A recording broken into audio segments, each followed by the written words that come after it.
ततः शंखश्च भैर्यश्च फणवान् गोमुखः सहसैवाभ्यन्तं च शब्दस्तु मूलो अभवत्। ततः शंखश्च भैर्यश्च फणवानकः गोमुखः। यद्यपि भीष्म जी ने युद्ध आरंभ की घोषणा करने के लिए शंख नहीं बजाया था, प्रत्युत दुर्योधन को प्रसन्न करने के लिए ही शंख बजाया था। तथापि कौरव सेना ने भीष्म जी के शंख वादन को युद्ध की घोषणा ही समझा। अतः भीष्म जी के शंख बजाने पर कौरव सेना के शंख आदि सब बाजे एक साथ बज उठे। शंख समुद्र से उत्पन्न होते हैं। ये ठाकुर जी की सेवा पूजा में रखे जाते हैं और आरती उतारने के आदि के काम आते हैं। मांगलिक कार्यों में और युद्ध के आरंभ में ये मुख से फूंक देकर बजाए जाते हैं। बेरी नाम नगाड़ों का है। जो बड़े नगाड़े होते हैं उनको नौबत कहते हैं। ये नगाड़े लोहे के बने हुए और भैंसे के चमड़े से मड़े हुए होते हैं तथा लकड़ी के डंडे से बजाए जाते हैं। ये मंदिरों एवं राजाओं के किलों पे रखे जाते हैं। उत्सव और मांगलिक कार्यों में ये विशेषता से बजाए जाते हैं। राजाओं के यहाँ ये रोज बजाए जाते हैं। पणव नाम ढोलक का है।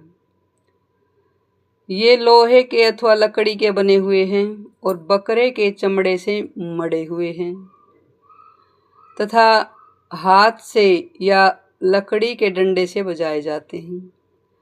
आकार में ये ढोलक की तरह होने पर भी ढोलकी से थोड़े बड़े होते हैं। कार्य के आरंभ में पणवों को बजाना गणेश जी के पूजन के समान मांगलिक माना जाता है। आनक आनक नाम मृदंग का है। इनको पखावज भी कहते हैं। आकार में ये लकड़ी की बनाई हुई ढोलकी के समान होते हैं।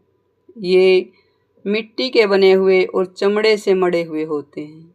हाथ से बजाए जाते हैं और गोमुख नाम नरसिंगे का है।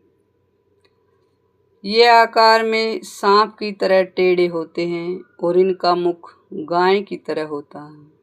ये मुंह की फूंक से बजाए जाते हैं। सहिसाव्यभ्यहनित कौरव सेना में उत्साह बहुत था, इसलिए पितामह भीष्म का शंख बजते ही कौरव सेना के सब बाजे अपने आप ही बज उठे। उनके बजने में देरी नहीं हुई तथा उनको बजाने में परिश्रम भी नहीं हुआ। स शब्द स्तोलु मूलो अभवत। अलग अलग विभागों में टुकड़ियों में खड़ी हुई कौरव सेना के शंख आदि बाजों का शब्द बड़ा भयंकर हुआ, अर्थात उनकी आवाज बड़ी जोर से गूंजती रही। संबंध। इस अध्याय के आरंभ में ही धृतराष्ट्र ने संजय से पूछा था कि युद्ध क्षेत्र में मेरे और पांडवों के पुत्रों ने क्या किया। अतः संजय ने दूसरे श्लोक से 13वें श्लोक तक धृतराष्ट्र के पुत्रों ने क्या किया इसका उत्तर दिया। अब आगे के श्लोक में संजय पांडु के पुत्रों ने क्या किया इसका उत्तर देते हैं। इसी भाव के साथ जय श्री कृष्ण, जय श्री राधे। धन्यवाद।